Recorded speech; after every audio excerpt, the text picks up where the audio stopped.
Olá, pessoal. Muito obrigado pelo seu play, muito obrigado pela sua atenção. Esse é o Solado, a sua dose semanal de metal e música, não, de metal e futebol, não necessariamente dessa ordem.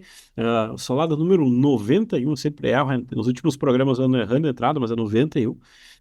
Essa é a parte sonora que acompanha a newsletter que você assina em solada.com.br. Eu sou o André Paz e, como sempre, estou na companhia de Thiago Zuma. 91 é o ano da famosa cusparada do Neto. Exatamente. José Aparecido de Oliveira, que custou caro alguns anos depois. Mas, enfim, hoje peguem suas espadas aí, ergam suas cabeças para que eu possa decepá-las, né? Não, não, quer dizer, isso é outra banda. Mas a gente vai tá nessa vibe hoje aqui. Só de você ter citado informalmente essa banda, a gente vai ter ratings negativos no podcast agora, porque Não, não, não assim, sei que pode não ter vai. alguns, necessariamente, porque eu fiz uma citação do Vulcano, não Ah, falei de outra bom. banda. Exatamente. Eu tava com a Run Saint na cabeça. Agora o YouTube não monetiza. Como é que é o teste Run Saint? Mas eu preciso começar de novo esse podcast, né? Eu preciso começar duas vezes ele, porque o VAR vai mandar revisar, né? Assim, ó, depois de um fim de semana assim, a fiasqueira, tipo assim, olha, tipo assim, assim, ó, não tem, que coisa, que crime aquele, que. O primeiro pênalti, então, foi mais criminoso, mas como é que é, para não fomentar a polêmica, eu só vou lembrar de uma coisa. Quando o time quer resultado, eu e o Thiago, a gente estava falando antes de uma situação do senhor Memphis, mas tem que contratar gente boa, entende? Gente boa é cara, mas entrega. Então, assim, para mim tem duas coisas desse último jogo, como é que é? Mais uma vez, Marcos Rocha, tipo assim, ó, o cara pode estar, tipo, entrando com a aposentadoria, mas o cara ainda joga pra caramba. E o William. E aí tem a cena pra mim, que é a cena do jogo, que é a hora que o Noriega, coitado, faz o segundo pênalti, coitado do cara. E o cara desaba. E aí, nessa hora, talvez a cena que eu não sei se ela foi para todo o Brasil, que ela andou em todo o Brasil.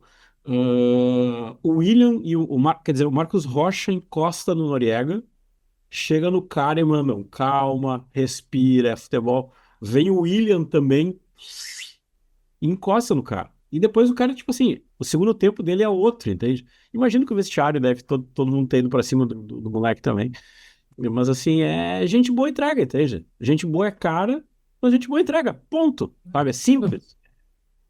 Talento custa caro, né? Então, ou você faz em casa, ou você vai ter que pagar caro para trazer. Não tem outra solução hoje em dia, assim. O problema é quando você faz em casa, vende barato.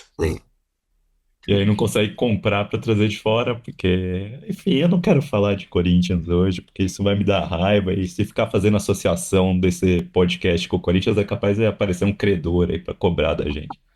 Dívida solidária, né? Nossa, meu Deus, tem um papagaio aqui que você esqueceu de pagar, você tem que pagar agora. Mas vambora. Você já viu no título desse podcast, nós precisamos encilhar o cavalo para falar desse disco hoje. E não é Semana Farroupilha, deveria ter sido semana passada, em homenagem à Semana Farroupilha. É Eu depois da disse que não semana. tinha saído ainda, né? Exatamente. Não, isso é exatamente. A Exatamente. gente ainda não recebe promo advance, a gente recebe, se receber, pode ser que a gente faça mais resenha de disco novo, fica a dica aí. Exatamente. Fica a dica. A gente ia brincar com o seguinte, que a gente precisa encilhar o cavalo para esse disco, eu tenho que até ler aqui antes do Thiago dar o crédito correto, como é que é. É o médico da peste no baixo, o druida na bateria, a ratazana rainha no vocal, e também fazendo uma ponte na guitarra, e o conde na guitarra solo. E ainda, de vez em quando, tem a ratazana ceifadora que aparece para dar uma ajuda. Não, eu não tô falando do Tropa de Choque da Bad Woman, entende? Eu tô falando do Castle Rat. Isso, né? Tropa de Choque é uma banda que poderia renascer hoje em dia, tem um mercado pra eles ali, né? Mas a gente falando disso um pouco mais pra frente. Só pra dar os créditos, né? A banda é Castle Rat, a gente tá falando do disco que acabou de sair, o The Bestiary, Bestiário, né? Bestiário me lembra um livro, acho que do Jorge Luiz Borges. Bestiário é do autor argentino também. Um livraço, esqueci o nome dele. Do Não é Julio Cortázar, não. É o Cortázar, Cortázar. isso. Do Julio Do Cortázar. Cortázar. Do Cortázar, livraço também. Ah, mas enfim. Bestiary é o segundo disco da Castle Rat, né? Castle Rat é um quarteto que tem esses personagens ali que a gente colocou e assim a única pessoa que é perene nesses personagens é a Hailey Pinkerton, que ela é a Ratazana Rainha ou The Rat Queen, né? Como o crédito vem no disco. Ela é vocalista e guitarrista básica, principal compositora. E assim, aí um detalhe que vai ajudar bastante a gente a entender a coisa de onde ela vem. Ela é filha do guitarrista que chama John McCurry, que tocou com uma caralhada de gente. Você vai procurar, ele toca com muito artista, assim. Ele também tem, ele é assim, para quem do meio rock pesado vai, talvez não reconheça por nome, mas ele foi o coautor de Poison da Alice Cooper, que é o cara que escreveu a música ali. Então é um cara que está envolvido na mídia toda, então esse cara, assim, a Riley, apesar do Castle Red ser uma banda totalmente independente, tem um berço ali que ajuda um pouco a gente a entender o que que é essa banda. O Conde, que é o guitarrista solo da banda, é o Franco Vittori, e ele entrou na banda para esse disco, assim, se você procurar todos os discos, os nossos personagens são os mesmos, mas quem desempenha os papéis muda, assim. No disco anterior, quem tinha tocado era um cara que chamava Henry Black, agora é o Franco Vittori, assim, pra Conde combina mais, né? Só um PS, perdão de interromper. Isso é aquela tática do Ghost, entende? A empresa que cria a banda, na verdade, é a versão 2.0 da tática do Kiss. A empresa que cria a banda cria papéis. E só troca quem está desempenhando o papel por baixo, entende? É isso, assim, é exatamente a lógica mais Kiss do que Ghost, né? Porque eles não são Uhum. anônimos, eles dizem quem eles são todos, é quem tá desempenhando o papel, e na verdade, e nesse ponto é Kiss anos 70. Kiss anos 70 é uma referência bem grande pra eles, assim. No baixo, atualmente, quem tá sendo o Plague Doctor, que gravou nesse disco é o Charlie Hoodle, mas também, no disco anterior era um outro cara que era o Ronald Lanzillotta. Esse cara saiu, quem tá hoje é o Charlie Hunnam. E na bateria, o único que se mantém de um disco pro outro lá é o que é o The Druid, ou The All-Seeing Druid, o druida que tudo vê, é o Josh Strimick. E reza a lenda ali que ele, tanto ele quanto o Charlie Hunnam ajudaram muito nas composições desse disco novo, assim, e essa parte da gente ter uma cozinha que ajudou bastante nas composições, em contraposição ao primeiro disco que foi todo feito pela Riley sozinha, você vai perceber que as dinâmicas das músicas mudaram. Se você comparar isso, dá para entender que aí tem um baixista e um baterista trabalhando, mas isso faz diferença. Agora sim, tem uma historinha nesse Castle Rat, que é uma historinha básica, assim, que eu vou tentar resumir para vocês, para pegar o que que é isso, não cair de paraquedas, assim, o que que é a historinha da Castle Rat. Tudo começa num determinado eras atrás ali, ou eras paralelas, para chegar nisso. Teve um jovem camponês que estava com peste, e aí ele estava se contorcendo em agonia nos portões de um castelo ali.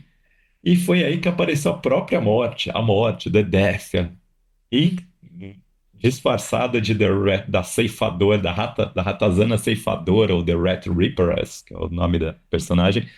E ela veio para reivindicar a própria vítima, né, levar o jovem para lá. Só que nesse meio tempo apareceu o Dr. Pest ali, o The Plague Doctor, que é o baixista da banda, personagem do baixista da banda, assim, e deu pro jovem que tava para morrer ali uma poção feita com sangue vampírico para salvar a vida dele. E o que aconteceu? Deu certo, o jovem ficou imortal. E o jovem virou quem? Ah, The Count. The Count é um personagem do guitarrista solo da banda. Só que enquanto isso tudo estava acontecendo, tinha um ratinho ali perto do castelo, porque no castelo tem sempre rato. E o ratinho acabou lambendo uma gota da poção do Dr. Peste, Dr. da Peste ali, Dr. da Peste. E esse ratinho que lambeu a poção acabou virando o onipotente The Castle Rat, com asas de couro e tudo mais, assim.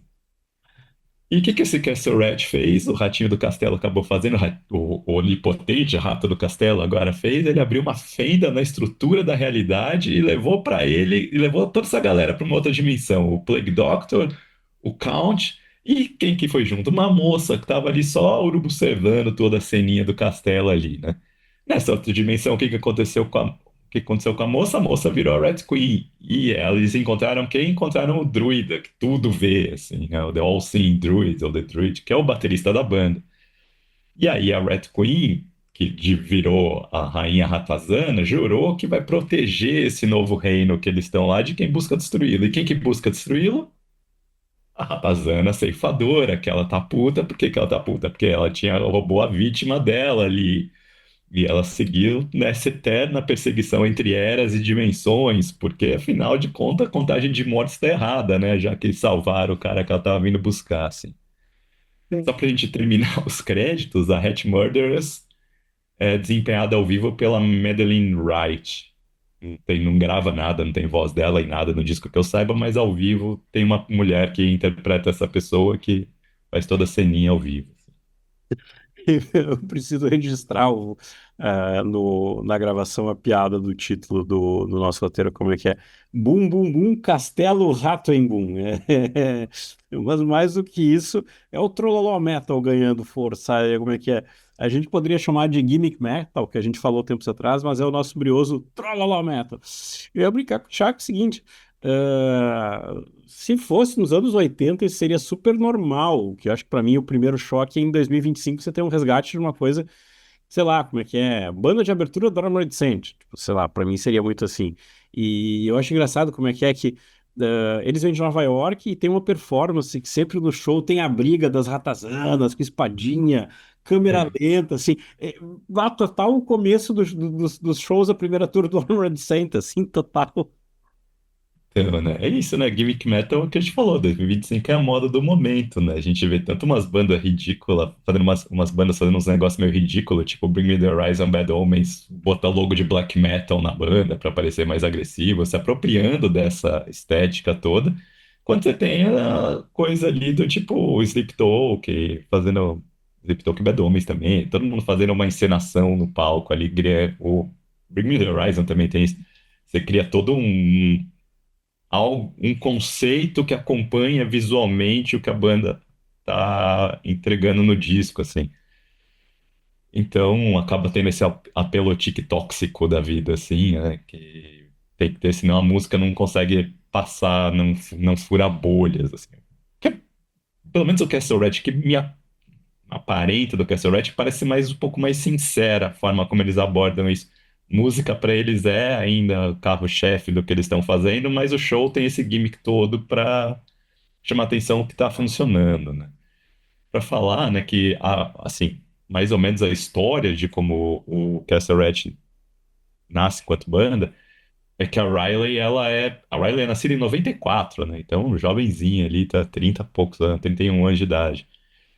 E ela sempre falou que foi de rock pesado e tal, cresceu ouvindo isso, a paternidade dela colocou ela ali nesse meio artístico, mas ela sempre achou que a voz dela era ruim, ela nunca foi uma grande guitarrista, então ela nunca quis entrar pra tocar metal, diz ela, por causa disso, ela não tinha esse vocal de poderosíssimo e nem era uma baita guitarrista, então ela falou assim, se eu entrar, você é só a mina que toca. Então ela nunca quis se colocar nisso. Daí quando ela foi partir para esse cenário musical, ela começou fazendo o esquema de singer-songwriter, né? O que a gente conheceria como cantora de barzinho ali, cantora de boteco, mas ela tinha seguindo essa linha mais Johnny Mitchell da vida, mais inspiração de folk. Eu acho que isso, quando a gente presta atenção nas músicas, isso transparece um pouco, tem essa influência de folk nas músicas que vem desse início de carreira dela. Agora sim, né? O pai trabalhou com Alice Cooper, ela disse que teve um namorado que era fanático por Kiss, e isso começou a fazer com que ela quisesse desenvolver. E conforme ela foi ouvindo esse occult rock, começou a fazer sucesso com Ghost mesmo, mas aquela geração de bandas ali atrás com Blood Ceremony, o Sabbath Assembly, coisas do tipo. Ela começou a ver que de repente ela não precisava ser uma vocalista de vozeirão e nem uma guitarrista ultra fantástica para poder fazer uma música que fosse mais cativante. Mas essa coisa dela tá curtindo Kiss pra caramba, fez ela olhar, tipo, se eu conseguir juntar o espetáculo no meio disso tudo, pode ser que eu faça alguma coisa. Então, o Castle Red começa meio nessa, né? E aí você tem os shows. A ideia dos shows do Castle Red é recontar essa historinha toda que eu falei, mas não reconta em, ó, baita teatral, até porque eles não têm dinheiro para fazer isso. Mas eles têm algumas coisas básicas que vão sempre se repetindo. Então, acho que isso dá muito do Kiss. Os personagens que se repetem, independentemente de quem sejam os personagens, apesar do Kiss no, naquela época trocar, né? Quando saiu o músico, o que entrava assumiu uma personagem nova. no caso deles é sempre a mesma personagem.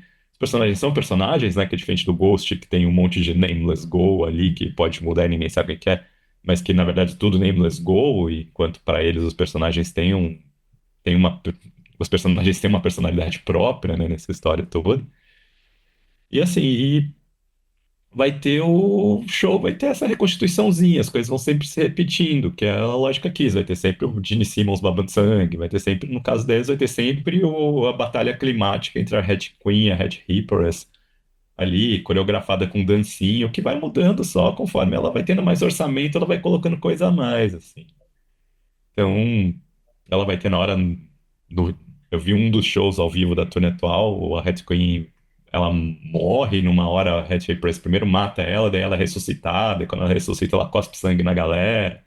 Então vai ser todo o teatrinho que está sendo feito lá, que vai se repetindo show a show. Então, você perdeu a primeira turnê, não significa que se você vir, eles vierem para o Brasil ano que vem, vai ser muito diferente do que foi aquela primeira turnê, assim.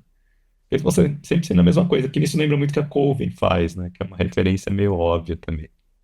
E aquela coisa, tipo assim, fazendo uma brincadeira.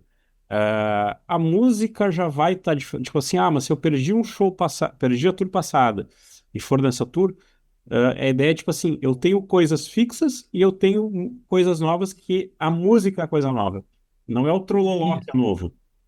É, como as músicas têm o seu trololó próprio ali também, cada disco vai ter o seu trololó contadinho, o Bestiary tem uma historinha por trás, a intenção dela, conforme o orçamento permita que ela faça, é o show ir agregando coisas, algumas coisas que vão ser temporárias, de acordo com aquele conceito do show, mas outras coisas que vão estar sempre lá. A Alice Cooper faz isso bastante, né? Fazer, fez isso bastante também. Então é essa escola, é Kiss, Alice Cooper da coisa. E aí também está o Ghost, né? De cada disco vai acoplando alguma historinha para junto do negócio, mas aí a gente tem que ver como que isso vai se desenvolvendo, tá só no segundo disco, né? Eu me sinto como fã de quadrinhos. Não, essa é a primeira edição, vamos ver a segunda edição, entende? Será que vai se manter? Sabe, tipo, é muito como é que é, essa coisa da sequência da obra. Eu tava brincando que, para mim, tinha uma outra definição também que o pessoal usava para eles, que era uma coisa que o pessoal chamava como é que é Frazetta Metal, em homenagem ao Frank Frazetta. Aquele cara que fazia umas capas de Conan, acho que é capa da. Como é que é? Não é, eu acho que a capa acho que é do Molly Hatchet, acho que é. Sempre são os caras meio vikings, assim, Uhum. tipo, tem uma capa não é do Bud, não lembro tem uma do Bud dele também, mas é tipo sempre uma coisa meio viking, meio guerreiro, meio disco do Conan, meio disco da, como é que é? Eu ia brincar assim, meio aquela coisa Sonja Conan, muito mais a Sonja, entende? Tipo assim, daria até para dizer assim, tá, olha, a gente teve anos e anos de Manowar fazendo isso, para não esquecer também, uma referência que é super clara, mas ok, agora é a mina que tá puxando o carro, tipo, eu tava na minha cabeça fazendo agora é o momento que a audiência nos cancela. É quase aquele movimento Marília Mendonça do sertanejo, entende? Tipo assim, uma vez era só o cara cantando, agora vai começar a abrir um outro flanco. Não que não tenha, a gente não tenha falou do Gayfriend esses dias, mas tipo, aqui também puxa pra cá. É interessante porque o Into the Realm, que era o disco do ano passado, já tinha dado uma chamada de atenção. Eu tava tentando lembrar onde é que eu vi isso. Eu não sei se não foi nem no Instagram sugerido, tipo, eu caí no loop de sugestão. E tinha como é que era, mas era muito aquela coisa como é que é do Dagger, bam, bam, bam, bam, que tinha chamado a atenção, assim, aquela coisa de um ritmozinho legal, meio sabá, mas com a mina diferente, com o trololó. E eu acho que aqui eles rapidamente, tipo assim, é um disco num ano, outro disco no outro ano, vamos lá, vamos embora. E aí eu ia perguntar pra ti, Thiago, assim, o que que tem de diferente do Castle Rat, além da Sonja cantando? Eu, pra mim, lembrei, pra mim, me lembrou até um pouco do Ghost, sabe? Aquela coisa, o Ghost, esse Ghost maluco contemporâneo, coletivo de gente fazendo uma coisa mais psicodélica, não sei. Pra mim ficou alguma coisa nessa linha. Então, o primeiro disco, assim, é só falar da Sonja. Primeiro que ela diz que a personagem da Red Queen foi inspirada mesmo na Sonja, é quase como se fosse uma irmã gêmea da Sonja, sei lá. Inspirou Um todo o certo visual nela Racon. mesma, assim. Ela inspirou o visual ali mesmo, ela assume. Enfim, acho assim, o Into the Realm tinha. ele era o básico do stonerzinho ali, sabe? Aquela coisa do Sabá, do volume 4 com o Sleep, com o Pentagram pra caramba, aquele Doom dos anos 70 que o Sleep tanto recriou, assim. Eles estão recriando na mesma linha, só que um pouco menos técnico, porque a grande questão que tinha aqui na composição do To The Helm era que a Riley compôs sozinha o disco. Ela fez todas as ideias das músicas, dentro da limitação dela enquanto musicista. Ela compôs ali, fez algumas músicas legais. Até que o disco tem 30 minutos, tem 9 faixas, 3 ou 4 são instrumentais, sabe? O disco é uma coisa bem pequenininhas, assim. É bem simplificada a abordagem dela no primeiro disco. Mas musicalmente, aquilo, eu lembro de ouvir falar, porque um dos sites que eu acompanho mais site de Doom é um site que chama Obelisk, que é o JJ, que é o dono do site, é um cara gente boa pra caramba ali. E ele é um cara que toca sozinho o site, e ele basicamente ele vive de falar disso. Então, às vezes você procura, você vê, ele faz as resenhas de quadrimestre dele com 200 discos, você fala de onde que o cara tira tempo pra ouvir e falar tanto de cada disco, né? E aí o Castle Rat tava lá, o Into the Helm tava lá. E aí eu fui ouvir, achei engraçadinho, assim, daí vi uns videozinhos, na hora que eu vi aparecer os videozinhos, e aí, assim, todo amigo meu que vai ver festival na Europa, eu falo, se tem Castle Rat no elenco, eu falo, vai assistir Castle Rat que é divertido. Sabe? Musicalmente é legal e o show é divertido. E, de fato, eles começaram a crescer, começou a fazer tamanho, você começa a ver que as revistas começam a dar espaço para eles, e eles cada vez aparecem mais em festivais, assim. Então, Castle Rat musicalmente estava precisando colocar aqui. A grande diferencial que ele teve no primeiro disco é que tinha uma guitarrista, vocalista relativamente limitada compondo essas músicas. E pro Bestiary isso muda. Pro Bestiary passa a ter músicos mais gabaritados ajudando ela na composição. Ela abre também para que os músicos ajudem na composição, até porque tem que lançar um disco novo logo em seguida. E vamos lá, não é tem que lançar, né? Eles estão aproveitando o momento, porque eles não têm gravadora grande ainda, eles estão com uma estrutura ainda que não é totalmente profissional, assim, parece que agora está virando, a gente estava fazendo umas pesquisas antes. Então, eles precisavam fazer, assim. E o Bestiary vai ter isso daí, né? O Bestiary, o que a gente pode falar de novidade que o Bestiary traz? Conceitualmente, o Bestiary não é exatamente uma história, ele é um livro das bestas mesmo, né? Bestiário ali, uma coleção de criaturas místicas de um mundo esquecido, segundo ela. Então, cada música é um personagem, se ou uma passagem ali disso daí. Então, segundo ela, são as últimas almas restantes de cada um foram reunidas e preservadas pelo esse mago, esse wizard que tá ali, que é um dos personagens que vai ter música no disco, assim. As histórias são advertências sobre cada fera e o próprio wizard são tecidas através do poder da canção e do feitiço. Me dá uma eu tô copiando de algum negócio de colados. Mas, assim, o bestiary é dado pro Castle Rat ali para guardar isso aí. O Wizard manda guardar isso daí, tem que guardar esses personagens, papapá. É bobozinho, é disso daí, porque a Hat Reapers quer roubar esses personagens para ela. Então vai ser essa palhaçadinha que tem ali. Então, assim, musicalmente, o que que muda no Bestiary? Musicalmente muda aí essa questão da composição, que é muito mais um esforço grupal para fazer o disco. E aí também uma questão da pretensão musical deles. Assim. A banda, para gravar esse disco, fez um Kickstarter e financiou a gravação e chamou para produzir o disco o Randall Dunn. Randall Dunn, para quem não conhece, Randall Dunn é um cara que ele trabalhou com umas bandas pesadíssimas, tipo Sun, Burning Witch, Boris, Earth, Canate, Sumac, Old Man's Gloom, algumas coisas mais Doom, tipo Pallbearer, Bell Witch, e também algumas outras coisas que são mais próximas do que parece o som da Castle Rat, que é Sabbath Assembly e Xdot. Então, assim, o fato da gente ter um disco muito mais pesado que o primeiro disco, agora o Bestiary ser muito mais pesado que o Into the Realm, não é de graça, isso já faz parte do conceito. Com mais dinheiro, eles ainda estão numa gravadora pequena, que é a King Volume Records, que não tem ninguém no elenco que seja de alto nível, assim, banda conhecida. Eles tiveram mais tempo de estúdio, aí foram atrás de equipamentos mais vintage, aí tem sessão de cordas, tem Belotron, a banda pôde fazer mais takes, mais overdubs, assim. Então, seu primeiro disco foi na raça, esse segundo disco teve toda uma questão da banda arranjando fundos e indo atrás de fazer isso. Assim, talvez dentro do pouco tempo a gente possa falar que foi uma produção muito grande para músicas que talvez não tenham tido tanto tempo de amadurecer. Essa pode ser uma crítica a se fazer Exatamente. ali. Mas eu não acho que isso é um problema, né? Isso depois é seu ponto de discórdia, mas vai ficar legal depois.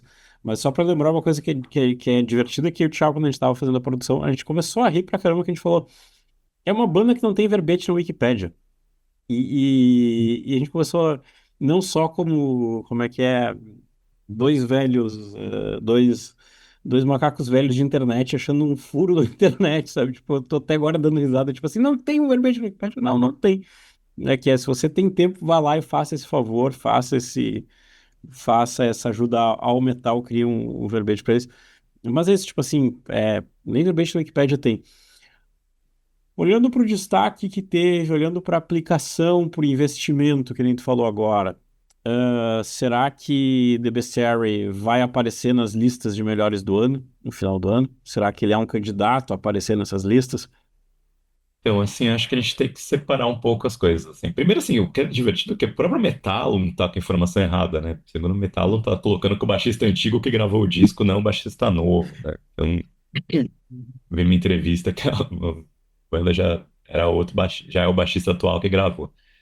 Mas, assim, vamos lá. O pessoal que incensou o primeiro disco, que foi a galera que fez o primeiro disco colocado, não ficou meio assim, tá reclamando da mixagem. Quem fez a mixagem do disco foi o Jonathan Nunes, que é o baixista do Torche. Torche é uma bandaça dessa pegada, tipo, imagina como se fosse um pop punk mais metalizado um pouco, mais atmosférico um pouco, mas ainda com aquela puxada de hard rock pra quase punk, pra quase metal, assim, eu acho uma bandaça. Bonnie Craft e Neanderthal são dois dos meus discos favoritos dos últimos 20 anos.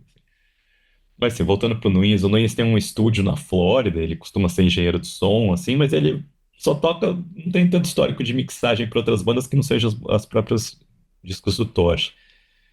E a banda não gostou da mixagem inicial que o Randall Dunn fez e deu para ele mixar. E a mixagem achei que eles tentaram dizer, eles disseram que estava procurando um equilíbrio melhor entre essa sonoridade mais polida que o Randall Dunn trouxe das composições e a coisa mais pesada que a banda apresentava no primeiro momento.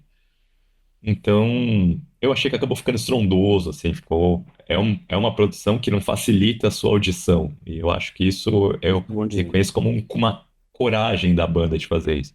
Porque numa hora que talvez tivesse todo mundo olhando e esperando o momento ghost da banda chegar e facilitar, a banda dificultou esse acesso. Mas isso é uma coisa que, conforme a gente vai falando das músicas, a gente conversa um pouco mais, assim. Agora, sim, o que aconteceu? A banda tocando em festival todo tempo na Europa, fazendo turnê nos Estados Unidos, está chamando muita atenção. E a mídia profissional, que sobrou de mídia profissional, tá falando muito bem desse disco. Então, tem um hype muito grande sendo feito por trás. E assim, não é um hype que está sendo feito pela gravadora, porque a gravadora não tem dinheiro para fazer isso, eles precisaram fazer Kickstarter para gravar o disco. Exatamente. E assim, o que está acontecendo assim, tipo, aparentemente eles ainda não estão com um empresário tão grande assim. Mas você já começa a ver nos booking agents que a coisa tá mudando de figura. Porque se na Europa o booking agent deles ainda é o booking agent de bandas bem underground, assim, parece que nos Estados Unidos eles fecharam um contrato com o Nick Torch. O Nick Torch é o cara que é o booking agent que tá cuidando de Ghost e Sleep Token. Então, presta atenção que algo está para acontecer. E aí pode ser também que esse booking agent já esteja molhando mão de mídia profissional ali para falar bem do disco. Mas fato é que assim, tipo, foi capa da Decibel, que não se deixa levar muito por isso. A Metal Hammer deu 4,5 de 5 pro disco, tá falando muito. Todos os sites que eu vejo mais profissionais estão todos falando muito bem do disco. O que eu vejo falando não tão bem são os sites um pouco mais independentes, principalmente os que são mais ligados em Doom, assim. Do Obelisk eu não vi eles falando do disco ainda, o que algum sinal, né? Mas às vezes o JJ, que é o dono do site, tá tão ocupado que ele não pôde fazer nada ainda. Mas enfim, Só um detalhe que tu falou da história da Decibel. e que a Decibel também é uma revista, tipo assim, uma revista, vira e mexe, a gente fala da Decibel, porque talvez seja a revista mais massa hoje, mas a Decibel também geralmente vai ser bandas mais cruéis, bandas mais Black Death. Para Decibel sair um pouco do contexto e vir para eles, tem alguma coisa que fez o olho desses caras brilhar. Tipo, sai um pouco do próprio, mas assim, é, em comum esse estilo tá na capa da Decibel. Essa vertente. Não é tão incomum assim, eu diria. Decibel tem sido recentemente muito mais ampla. Dá pra fazer até um paralelo da Decibel com o Setembro Negro, sabe? A Decibel olha pro que é o metal, mas como um todo, assim, hoje em dia. E acho que sempre teve essa intenção de ser uma revista de metal mais ampla, mas ela estava focada muito no underground, muito nas coisas mais que não tinham tanto que a mídia profissional dos Estados Unidos, quando existia, tipo a Revolver, a Metal Maniacs, coisas do tipo, não olhavam tanto para esse underground. A Decibel quis fazer isso. Foi mais ou menos a proporção Terrorizer com o que era Metal Hammer na Inglaterra. Só que, sim, como eu digo hoje em dia falar em metal underground, metal mainstream, a diferença é muito pequena, sabe? Tipo, o que que é o mainstream do metal hoje, o que que é o underground do metal hoje. Então, a Decibel é aquela que aboliu essa separação, ela fala das bandas mais ou menos na mesma lógica, o que elas entendem é do tipo, que a Decibel coloca assim, ela pegou uma banda do underground, que é o Castle Rat, como ela pega o Black Braid na edição anterior, que era uma banda de black metal indígena ali, apesar de muita gente achar que esse indígena do Black Braid também é gimmick metal, assim, mas enfim, a Decibel vai atrás dessas coisas diferentes para colocar, porque a Decibel quer ser cutting edge, mais do que ela quer ter mais, tipo, quer pegar a banda do underground que tá ali merecendo espaço e dar esse espaço para ela. A Decibel tem muito mais em torno disso com banda nova. E o Castle Rat aquilo, eu tava procurando para ver se eles tinham feito matéria sobre o primeiro disco do Castle Rat, eu não achei, resenha eu não procurei, mas matéria mesmo eles não tinham. Então vamos embora, vamos para como é que é aquele momento. Lição de anatomia do Dr. Tulp. Vamos ao nosso faixa a faixa, a primeira intro, Phoenix One, Ardent. Uma intro, 2 minutos ali. Como é que é? Então, normalmente a gente não dá tanta atenção pra intro, mas eu acho que essa intro é interessante porque tem os oidinhos, feidinha, ela me parece meio Hellion do Judas Priest, assim, só que do mal, né? Ela é bem sinistra a guitarrinha dela. Só que assim, ela vai ter aquela coisa de se construindo, sabe? Vai começando um riffzinho sinistro, a bateria começa ritualística, depois a guitarra dobra. Você vê isso aqui, tipo, Fênix ardendo nas cinzas, talvez seja isso que queira dizer, essa intro. Mas essa questão de como ela vai se construindo, eu acho legal perceber, porque isso vai ser repetido ao longo das músicas. Se você olhar todas as estruturas musicais, é isso. Começa, às vezes começa com o riffzinho, depois quando vai para o primeiro verso, chega no refrão, quando vai para o segundo riff, acresce alguma coisa, a bateria muda de pegada, às vezes o tom levanta, às vezes tem mais guitarras somadas. Então, acho legal perceber isso conforme o disco vai ver, porque é um disco bem trabalhado. Acho que é isso. Se o primeiro disco era parecia meio instintivo até em alguns momentos, esse disco não. Esse disco, os arranjos são mais pensados, tem bastante coisinha para prestar atenção. E dentro dessa produção que meio que te afasta do disco, assim, porque é uma produção meio agressiva, bastante agressiva, tem bastante coisa para você ir desvendando. E mas acho que essa coisa que você falou da produção, para mim, foi uma coisa que depois me cansou. Eu tava ouvindo com fone, não sei. E aí também eu vou fazer uma brincadeira que eu tava hoje ainda pensando nisso. Acho que tem algumas coisas que o Solada, fazer o Solada, e eu espero que o programa seja legal para você, como é legal pra gente. Mas, por exemplo, semana passada a gente pegou o At the Gates, que é tri bem feitinho, sabe? Tipo, que tem, que por mais pesado que seja, é tri bem feitinho. E a proposta aqui é outra, entende? Eu entrei errado no rolê em alguns momentos. E justo eu que tinha pilhado o Thiago há muito tempo atrás do Castle Rat. Falei, tá, a produção não me pegou aqui. Então, a primeira vez que eu ouvi o disco, eu também não consegui inteiro, assim, o disco foi um disco meio difícil de digerir da primeira vez, assim, porque eu tava achando naquela expectativa ghost da coisa, assim, eu conheci o primeiro disco, eu sabia que era assim, pô, vocês vão fazer o primeiro disco mais acessível, na verdade não, eles foram para fazer o segundo disco, eles foram para trabalhar muito mais os arranjos do primeiro disco e deixar a produção muito mais agressiva com o segundo disco. Isso é uma coisa muito mais impenetrável, até porque essa coisa do livro das bestas faz Exato. sentido, né? Ter isso. Então eu tive que mudar um pouco, reverter um pouco a expectativa e colocar.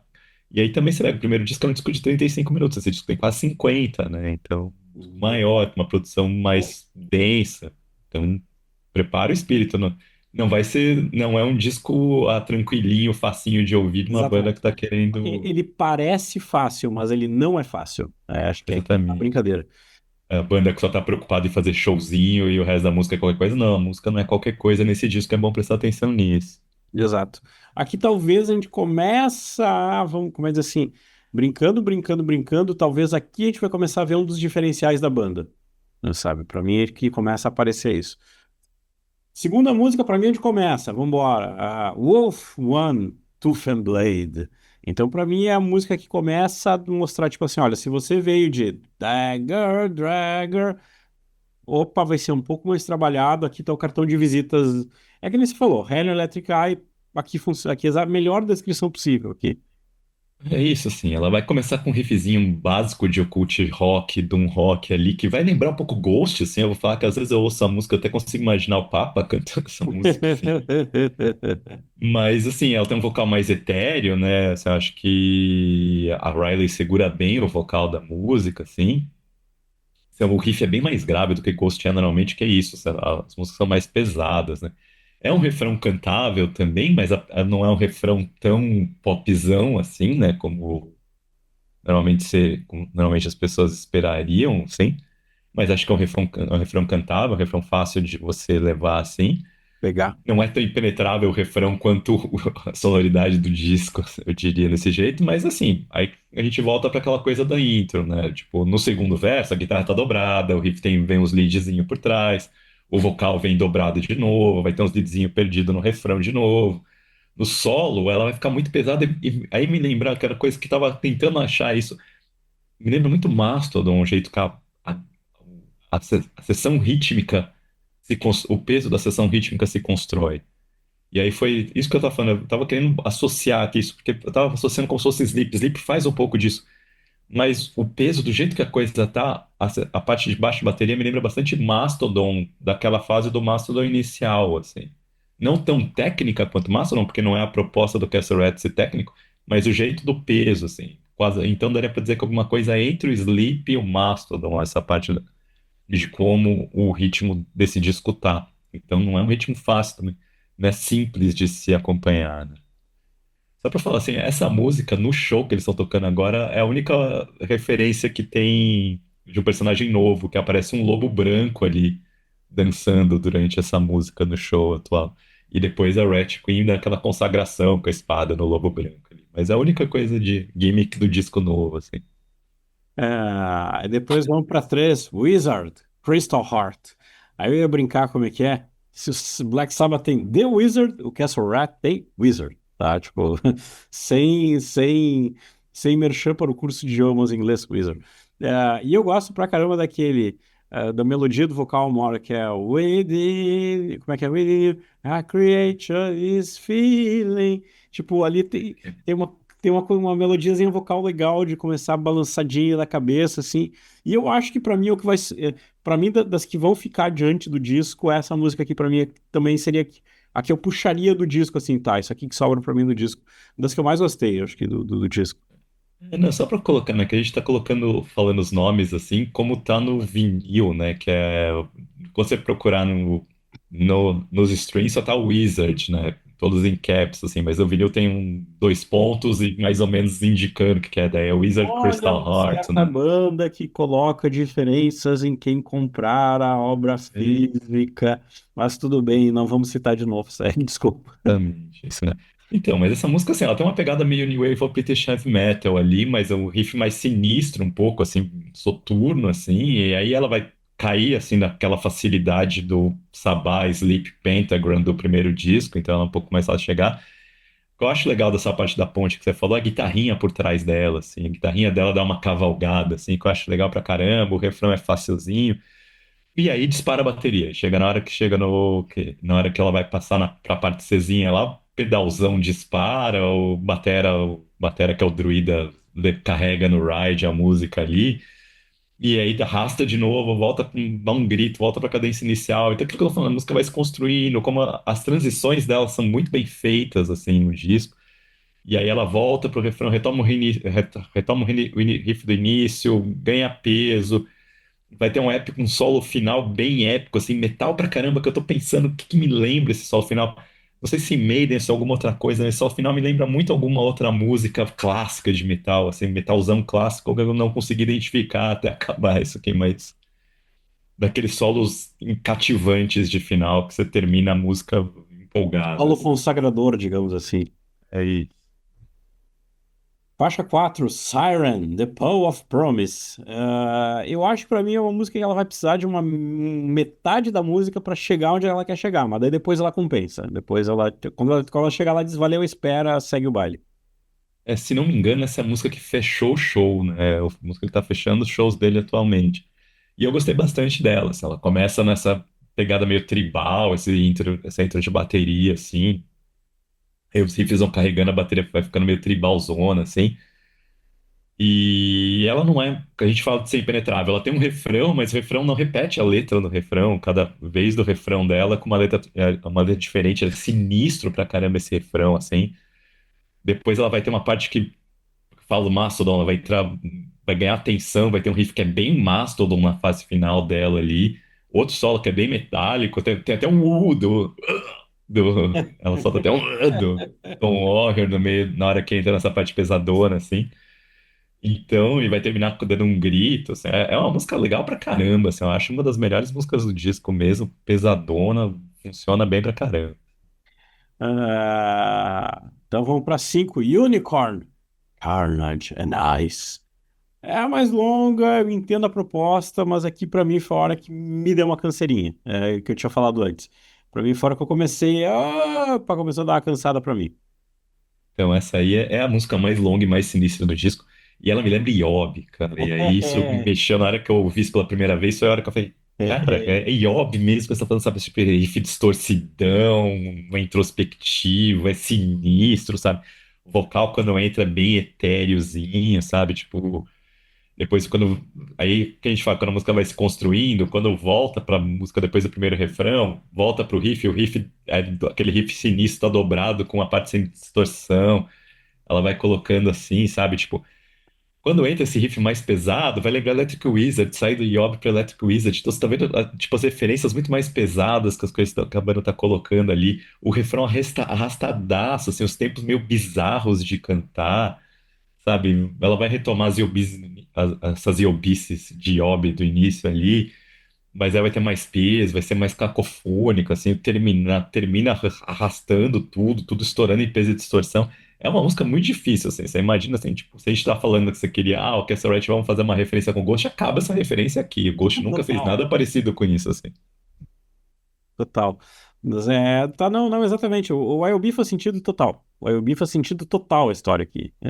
Eu tinha ido pelo caminho do Gold, mas é Gold não Ghost. E exatamente, faz muito sentido a turma do Namastê. Como é que é? Sempre lembrando o IOB abria pro Tu e conseguia ser mais etéreo do que o Tu. Então, tipo, É, fica. o Tu parece banda pop perto de Yob, Exatamente, cara. exatamente. Assim, exatamente. Depois a dobradinha, mais um momento, vinheta com música, Path of Moss, um começo ali, 1 minuto e meio, e depois Crystal Cave, Enshrined.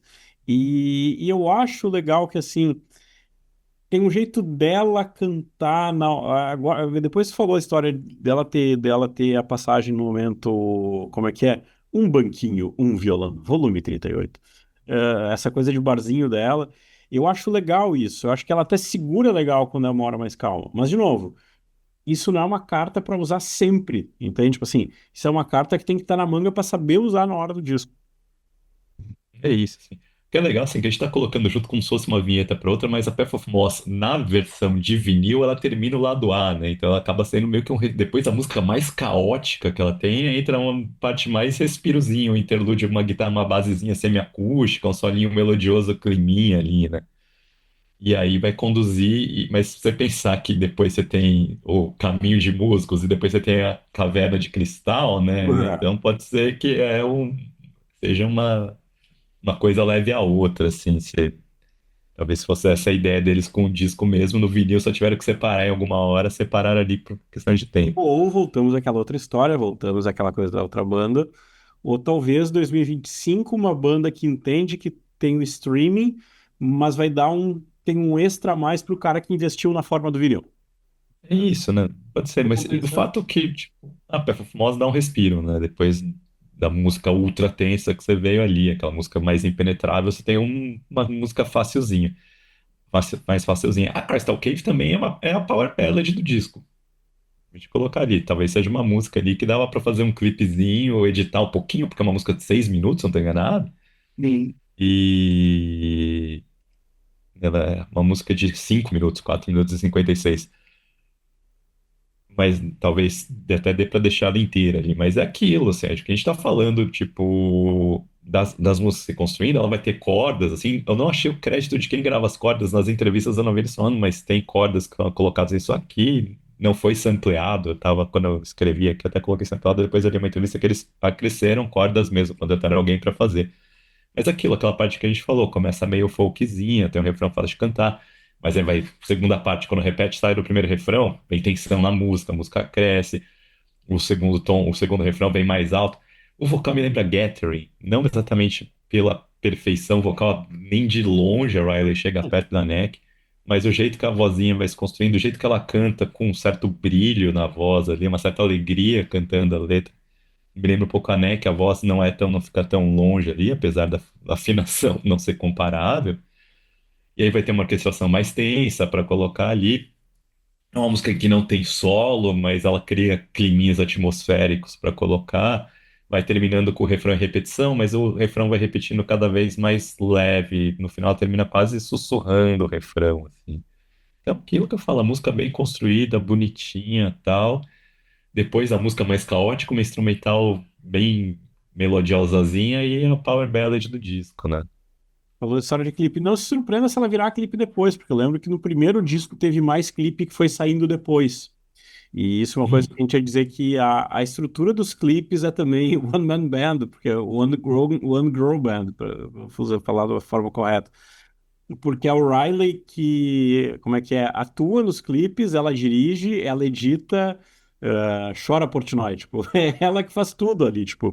Então, tipo, tomara que agora ela tenha grana pra, tipo, alguém vai dar uma ajuda, assim, tipo, vai ajudar ela nessa história. Mas não surpreenda se vier mesmo. Depois a 8 Serpent, Coiled Figure. Pra mim, eu olhei e falei assim, rapá, Holy Diver aqui, tipo, Pra mim é Straight Through the Heart. Parece que a bateria.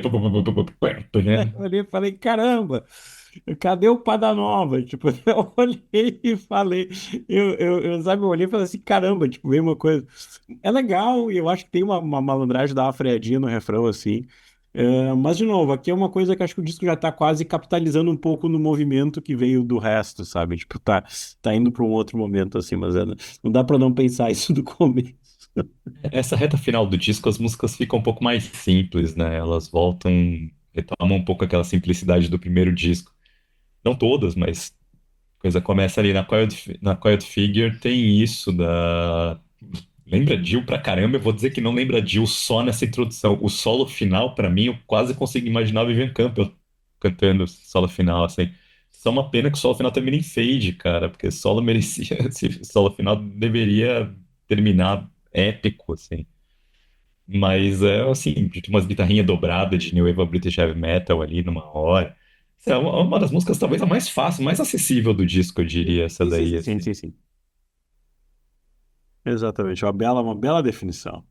E aí vamos já como é que é. Né? Parece que ele ainda. Não, mas ainda tem coisa. E aí depois faixa 9 Wolf True Celestial Beast. Que eu, quando comecei a ver, eu falei, rapaz, isso é Valley of the Kings do Into the Electric Castle do Iron, assim. Eu acho que dava pra deixar ela mais curta, não sei. Acho que aqui dava pra dar uma trabalhada. Poderia, sim, eu acho que ela ficou um pouco longa demais no disco, eu concordo. Apesar de não ser. longa, 3 minutos só de música também, mas assim, o que ela me lembrou foi o riff uma versão meio folk de Painted Black dos Stones. Que é com É, a viola espanhola. isso. Mas assim, ela é meio acústica, assim, são só no show que eles fizeram, só duas músicas que eles não tocaram ao vivo, que foi a balada, né, a Crystal Cave, e a Wolf 2, a Celestial Beast, assim, das que são músicas mesmo, né, não são ambientes. Ah, inclusive, Path of Moss tem uma hora que eles tocam a Path of Moss ali também. Mas assim, ela tem esse riff acústico inicial, assim, o vocal tem essa pegada mais folk, no segundo part vai ter mais vocais sobrepostos, na segunda parte da música vai ter mais vocais sobrepostos, o riff continua o mesmo aí da acústica. Assim, ela é meio que uma. Faz sentido da gente falar, né? Ela poderia ser mais curta porque ela parece meio que uma vinhetinha, apesar de ser a segunda aparição do Do lobo no disco, né? Agora com uma besta celestial. Mas enfim, essa não agrega tanto, eu diria. Não sei se de repente com um conceito pegando vinil na mão, história, faça um pouco mais sentido, mas durante a audição do disco ela não agrega tanto assim. Faixa 10, Dragon, Lord of the Sky. Pra mim é aquele momento que a banda, vão ter que trabalhar, tem que fechar esse disco, vamos, vamos, vamos, vamos lá. Então, legal assim, né, que a gente fala das músicas estarem um pouco mais acessíveis, né, nessa segunda parte do disco, é uma outra música de 3 minutos e pouquinho, e é a música de abertura do show, eles estão abrindo o show com essa Dragon, assim, o Senhor do Céu, né? Sim, eles tocam a intro e tocam a intro mesmo, a Phoenix One eles tocam ao vivo e depois eles mandam essa, em vez de mudar a primeira música do disco, em vez de mudar o Wolf One, eles vão pra Dragon, assim, a Electric Eye é diferente no show. Mas assim, aquela volta pra levada do primeiro disco, aquela coisa meio Sleep, assim, com aquela base que lembra meio Mastodon, meio a seção rítmica meio caótica do Mastodon, mais com uma pegada meio sleep de riff de guitarra, assim, riffzinho meio sabá, alguns momentos você pode pensar. Mas agora o vocal, ele é legal que o vocal é meio delicado, né? O vocal não é um vocal mais tão pesado, assim. E conforme vai repetindo, vai ganhando mais tensão, né? Quando repete a segunda parte, repete os versos, quando repete o refrão. E ela tem uma parte C da música que ela é bem sinistra. Ela termina essa música nessa parte C, assim, que ela é bem sinistra. O vocal me lembra, de novo, essa música me dá uma vibrações meio geterianas, assim. Então eu acabei gostando bastante dela, achei uma música bem legal. E aí depois, então, como é que é? Encaminhando de fato, daí você pensa, não, mas ainda vai ter mais depois. Eu mesmo fiquei assim, porque isso está refletindo para mim onde eu cansei um pouco. Que depois tem a dupla Summoning Spell e faixa depois a 12, Sansong, Behold the Flame. Para mim também já tinha cansado um pouco. Não sei se para esse tipo de coisa, com esse tipo de produção, um disco mais curto não teria feito mais sentido para mim. Então, eu escuto 50 minutos, bastante gente tem reclamado disso, que poderia ter sido um disco de 40 e só ter tido mais músicas e tal. Mas aí também de entender que a banda tá pretensiosa, né? E aí a gente fala de tá pretensiosa, Summoning Spell é uma vinheta ali de feitiço de chamamento, né? Da invocação do mal, Exatamente. né? Uma vinhetinha ali que tem umas orquestrações, a música é mântrica, fica repetindo aquele Now is Forever bastante ali.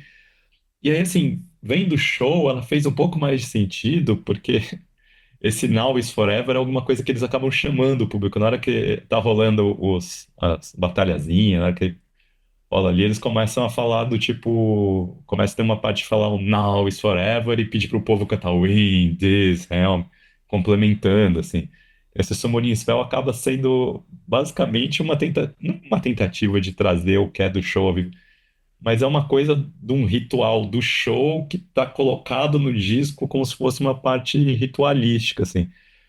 Então, um mantra ritualístico, daria para dizer assim. Então, talvez no disco não faça tanto sentido se a gente não está vendo, acompanhando exatamente o que é a história do disco. Não sei se tem liner notes no encarte que ajude a gente a compreender o que significa isso daí nessa hora. Mas ao vivo, o Now is Forever, que é a repetição mântrica dessa música, tem um significado. Pra quem quiser procurar pra ver o show ali, tem shows inteiros deles filmados, porque banda de gimmick metal vai ter isso. Chama a atenção da galera pra fazer isso. Tem uma hora que isso acontece. Se quem quiser, fica a curiosidade ali para ver. Não vou contar, fica pra vocês. Exatamente. A Samsung em si é a segunda faixa mais longa do disco, quando ela vai começar com os vocais a capela. Aí a bateria entra pesada de novo e aqui entra o clima Yob de novo no início da música. E quando entrar a guitarra, mais uma vez vai aparecer Electric Wizard. Então, assim, a fórmula do unicórnio ali do lado A volta nessa fase final do lado B. Mas a música é bem diferente, apesar das estruturas relembrarem a mesma coisa, a parte riff e op, riff pesado e Electric Wizard é bem diferente como a música vai se colocando ali. O riffzão é muito mais arrastado nos versos ali, ela tem uma melodia meio Oriente Médio ali, que é meio Sleep, meio Electric Wizard, do jeito que ela vai. Aí, quando dá 3 minutos e 40, ela entra para uma parte. Quando chega na parte final dela, são quase 4 minutos de uma parte instrumental no final, que continua nessa carregada, nessa parte, nessa levada meio Sleep, meio Electric Wizard, assim.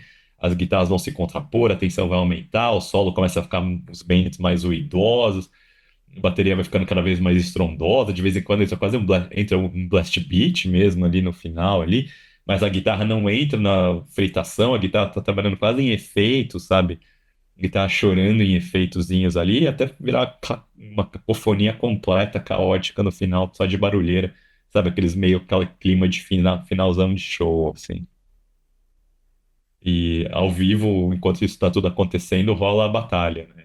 É a música nessa parte final instrumental quando começa a batalha, com a ceifadora matando a rainha, o peixe falando nisso.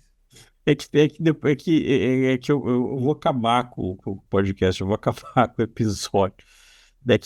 Me lembrou muito a Bad Woman. Eu ainda tô, acho que não sei se eu estou com a Bad Woman na cabeça por ter visto a Bad Woman, mas me lembrou muito o clima do. Mas assim, eu não tinha feito essa associação, mas quando você falou fez todo sentido, né? Desculpa. Tem uma personagem ali que aparece, que é meio bizarra, né? Porque ela aparece fantasiada de ratazana mesmo, assim. Roupas As roupas que eles usam são roupas sexys, né? Tipo, a Riley com basicamente o peito exposto, a Red Raper, essa madrinha, o Bright, parece de, tipo, pernas de fora, quase com maiô cavadão. Exato. Então tem muito isso, assim, mas os outros músicos também estão todos. O Conde tá de Conde Drácula, o Druida tá de Druida, o Plague Doctor coloca até tipo um. Não sei se exatamente ele tá usando um protetor de no baixo ali se aquilo é meio que um protetor de É, praga mesmo, se ele é um rato, é uma coisa meio assim. exato. Ficou o submistério do É Trolloló. isso, a máscara eu não consegui ver exatamente o que que é aquela máscara, eu não consegui deduzir exatamente o que que é aquela máscara Que é uma máscara do de Plague Trololó. Doctor mesmo, que é meio desenhada, assim. Um PS, eu lembro de, no começo da pandemia, uma pessoa que fazia, um gaiato aqui de Porto Alegre que fazia cosplay de Plague Doctor. O cara foi para um supermercado de Plague Doctor e todo mundo, tipo assim, caramba, tipo, é para usar máscara, o cara usou realmente a máscara, né? Cara, é nessa linha, não dá pra saber exatamente. Exatamente. Como é que é? Ok, não esquecendo o que aconteceu na pandemia. E aí depois o disco acaba com outro clima também, o clima mais. Que é a Phoenix 2 Scenarios. É isso, né? Tipo, agora o Fênix tá depois de arder nas chamas, tá cinzento, né? Talvez só as cinzas dele.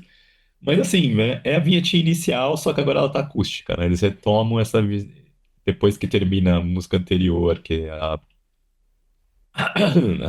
na hora que a Samsung termina com todo o caos, vem uma partezinha acústica, mais etérea, assim, tem uma orquestraçãozinha levando ali, e depois termina e fica uns 20 segundos de vento que não acontece nada mesmo no final. Mas aquilo, para fechar, como começou o disco, afinal, é um livro, né? O Bestiary, então faz sentido os bookends dele ali. Mas enfim, esse é um disco que, como a gente falou, deve ter um conceito. Talvez o vinil, o CD ou vinil, os encartes expliquem um pouco melhor como essas músicas se encaixam a sequência dela. Ao vivo, eles não tocam na sequência, não tocam nada, as músicas vêm meio cada hora vem uma. Como a gente falou, a Alien Electric Eye do disco não se repete ao vivo, mas pra falar, é um disco que é bem cuidado, é bem pensado, tem toda uma produção ali. Aí você tem, tipo, a capa do disco também, que é bem esquisita, essa capa meio etérea, me parece meio desenho, meio aí, sei lá, mas tem um artista de capa que fez. A arte é feita pelo Chris Ellison. ver qual que é a ficha corrida do Chris Edson. E, a- Não é muito grande, assim, são poucas bandas, é o Ramming Speed, o Radical Set, Fairy Ring, eu não conheço nenhuma dessas bandas que ele colocou ali, mas tudo recente também, sem nada a ver de coisas. mas o que eu ia brincar com a história do Chris Wright é que tem uma daí aqui, a gente tem que vamos embora, vamos dar um crédito. Vamos valorizar quem é que tá usando a brincadeira. Tipo assim, num pleno mundo de streaming, não, é uma coisa que tá, ok. Se você for o fiel fã, tô te dando uma recompensa por isso. Mas também tem essa coisa de, tipo, tá, então agora quase vai, tipo assim, tô fazendo uma forçada de barra, mas assim, é quase como se quem repetiu a receita do. Quando tu falou pro começo do episódio, e a gente tava lá no roteiro também, da história de quem é empresário por trás faz muito sentido. Começa a coisa, vai criando um misterinho, vai criando uma curiosidade, entende? É, vamos ver se, tá, agora temos uma mina fazendo isso, se você vai pegar. Mas aí o que talvez seja interessante é a reclamação que a gente fez no passado. É bem esse ponto. Em vez de ficar mais acessível, parece que a banda pega e fala assim: não, agora que eu vou ficar do jeito que eu quero, agora que eu vou. E que isso vai ser a diferença, entende? No mundo pasteurizado, isso aqui vai ser a diferença no final das contas. Então, é isso que eu acho que é a diferença. É isso que, pra mim, surpreendeu, que eu tava achando que ia vir um disco mais bem trabalhadinho, um primeiro disco mais bem trabalhadinho, mais de fácil de gestão, assim. E, na verdade, o que veio foi um disco muito mais impenetrável, foi um disco muito mais difícil de ouvir, que exigiu eu me despir das minhas, da que eu achava que o disco seria, pra ver o que exatamente o disco é, assim. E dentro do que o disco é, eu gostei bastante. É um disco que eu tô me acostumando mais dele, tô gostando mais dele cada vez que eu ouço mais, tô cada vez mais notando coisas diferentes. Foi que a primeira vez que eu fiz, as primeiras anotações minhas eram de uma linha, ouvindo sem tanta atenção. Eu tenho que parar e pensar, oh, volta nisso aqui, olha o que que é isso, olha essa guitarra, o que que eles fizeram aqui, o que vai premiar isso. Só que assim, a produção, mixagem dele não é uma mixagem fácil de ouvir, as músicas não são músicas fáceis. Então vale a pena e investir. Se você gosta desse estilo de Doom que vai ficando mais pesado, não necessariamente o Doom mais acessível, mas de fácil absorção, de, de Pentagram, de Black Sabbath mesmo. Não necessariamente, não é um occult rock a lá Lucifer do primeiro disco, não é Sabbath Assembly, Blood Ceremony. É uma outra coisa, é uma banda que está desenvolvendo um tipo de identidade ali que é uma identidade que eu não esperava, me pegou meio de surpresa. E pegou de surpresa, tá sendo legal, mas melhor do que eu achava que seria, assim. Entendo que revistas de metal comecem a dar atenção, porque vai também cair bem ao gosto dessas revistas mais underground, assim. Só para não esquecer, uma coisa que eu esqueci de dizer assim. E é uma banda que ela começa a ter. Aí, de novo, escolinha daquela banda Seu Tobias. As artes, tipo assim, tem ela sempre, mas, tipo assim, é uma arte que remete. Como é que é? Se você olhar, depois procurar online as capas alguma arte do Castle Rat, eles começam a fazer uma linha muito forte de camisetas e uns posters que parece muito, não é só nos 80, tem muito visual de máquina de pinball dos anos 80. Sabe sabe, isso eu achei tem uma referência assim mirada na nostalgiaça, assim, sabe? Tipo, aquela coisa parece como é que é? Parece o luminoso de uma máquina de pinball do começo dos anos 80, assim. Isso eu achei muito legal. Isso eu achei que foi uma coisa que uma referência me pegou, assim. Assim, diz que no encarte, no livro, tem mais 6 ilustrações. Então, tem mais 6 artes ali pra pessoa acostumar ali. Não sei exatamente o que que são essas artes. Eu falo só da capa do disco, pra terminar, eu gostei da capa, esse azul da capa acho que chama atenção, uma coisa que, porque ele é um azul meio azul calcinha, sei lá, azul céu, azul piscina, Azul, azul, como é que é? O marítimo. marítimo, então assim, aquilo que talvez não, quando você estiver olhando numa loja de discos, quem frequenta isso e tal, mas ele chama atenção, né? Ele acaba destacando, assim, pela coloração. E é uma coloração que não diz tanto com o que você vai encontrar no disco, né? Porque o disco é muito mais escuro do que a coloração. Talvez até por isso que eu tenha ficado com a expectativa errada do disco. Mas é aquilo, vale a pena dar atenção. Vai ter arte. Acho que o encarte deve explicar mais dessas ilustrações, talvez funcionem mais, né? Esse Wizard da capa não apareceu no show. Então, não, mas eu tava olhando aqui o site deles. Aparentemente são coisas que estão lá no vinil, hein? É, tipo, as ilustrações são do vinil, Uhum. entende? Entendo. Então, sim. É uma banda que seria, se vem pro Bangers, faz sucesso pra caramba. Porque os brasileiros ia tudo querer ver. Primeiro porque tem uma mulher quase pelada tocando ali.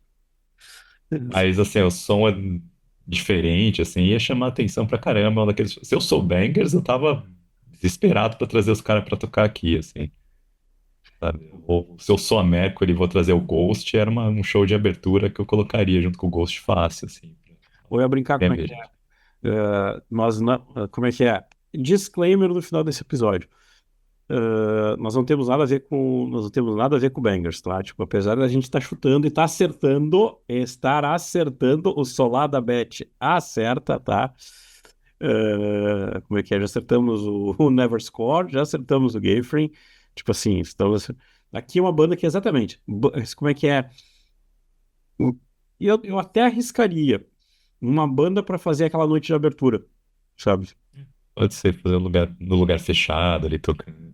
Mas assim, é uma banda que tá funcionando em festival, porque tem ainda bastante gente que vai ver pela bizarrice, né, na hora que tá acontecendo, e fica por causa da música. Eu acho que talvez vale a pena ali pra galera querer ouvir, assim. E acho que é um show que eu teria fácil pro bem. Ah, eu Deve ser veria. muito caro ainda. Poxa, os caras devem estar vindo bem pro Brasil pra fazer público aqui. Tá só colar. Faz aquela estrutura que eu ia brincar como é que é para quem coisa. Faz aquela estrutura Neil Morse, entende? Tipo assim, que era o baixista da Neil Morse Band, caramba, como é que é o Randy George? É o baixista, é o cara que organiza o meet and greet, é o cara que organiza tudo, entende? Estrutura super enxuta de banda, assim. É, eu colocaria pra tocar no terceiro palco, na hora que estivesse tocando uma banda bem trash, assim, mais pesadona. De repente coloca ali pra pessoa que tá abrindo. Ou na hora que estivesse tocando uma banda bem AOR, assim, sabe? Que, pra levar a galera que não quer ver tanto AOR. Então, os hardzão vai ver alguma coisa diferente lá. Mas eu tava olhando e aparentemente, pelo que tá no site, na loja deles, o vinil tem mais ilustrações do que o coisa mesmo, né? Então, para não esquecer isso. Faltou alguma coisa? Não, que a gente tem acesso até agora é isso só mesmo. Eu confesso que eu fiz uma.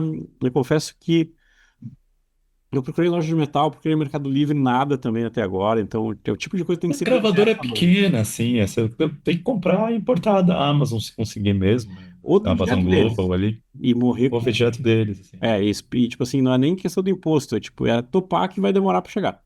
Entende? Isso aí. Mas a Amazon deve. Eu não vi na Amazon ainda, né? Mas você dá uma olhada ali. O problema é aquela história, tipo assim, confesso que eu estava até aqui aberto aqui numas abas de navegador. Isso é sintoma de um mundo contemporâneo. Eu não sei se eu sou capaz de comprar até a fita cassete, entende? Se é para ter uma mídia física para ajudar a banda, eu acho que eu sou capaz de comprar a fita cassete, tipo assim, já que, tipo, não sei, como é que é? Pobre consumidor de CD, tripudiado até pela fita cassete desse mundo contemporâneo. Deixa eu ir procurando na Amazon pra ver se o disco tá lá. Como é que é? Vou ser. É, não, o primeiro disco tem, o Bestiary ainda não está disponível. É. Mas o primeiro tá lá, R$ 250 em vinil, pra quem quiser, Uh, assim. Mais R$ 8,90 de entrega, que é o preço meio básico, assim, disso. Só que ainda em backorder deles, assim, é vendido pela Amazon, mas a Amazon só tem expectativa de envio em 4 semanas. Mesmo a Amazon americana não tá pegando, o que significa que a banda deve estar vendendo bem, assim. E tá. o catálogo tá indo junto. O catálogo, nesse caso, é só um disco. Não, mas o outro é muito engraçado que eu tô no site da loja europeia da King Volume. E é engraçado, tipo, também tá assim, como é que é? Esse item é uma pré-order, vai ser dia 19 de setembro. Tem, tipo, disco novo também, então esqueceram de atualizar o site. É assim, eu sei que já vendeu, o vinil já tá lá, porque eu já vi algumas pessoas que compraram, assim, no Instagram, alguns amigos meus críticos musicais compraram, já estavam mostrando que estavam ouvindo. Mas provavelmente só chegou em loja independente ali, os caras não devem ter fornecido para a Amazon ainda, por isso que a Amazon tem back order. E só para não esquecer como é que é, é, eu ia brincar agora que tu falou. ah, eu ia brincar como é que é. A tradução como é que é, tu falou, como é que é aquela Cortial, que é, tanto que daí como é que é, o momento, o momento Weezer, que tem The Teal Album, entende? Você não lembra que é um álbum de covers do Weezer. É isso então? Procurando na Amazon americana para Tá, ver. como é que é isso, Thiago? Vai lá, mas faltou alguma coisa, Thiago? Faltou nada não, assim. Como é que é? Agora termina o episódio com os dois noiados, tipo, tipo, você corre atrás a pegar essa banda no começo. É, então, é isso aí. Na Amazon, aquilo. O Best Sherry na Amazon, ele tá US$ 28, o que é relativamente caro, né, para um vinil independente. Sempre. E também, que só entrega a partir de 13 de outubro. Vê que coisa lá, tipo, funcionou, os caras estão conseguindo vender tudo independente inicialmente. O que é bom pro caramba. O que é bom pro caramba. Sucesso pra banda, né? A gente tá precisando de banda nova, né? Exatamente. Ouçam a banda nova vocês têm que ouvir, gente. E daí, aquela velha história, como é que é aquela clássica campanha, gostou, compra algo. Uhum. Exatamente. É isso, pessoal. Então, muito obrigado pelo seu play, muito obrigado pela sua atenção e até a próxima. É.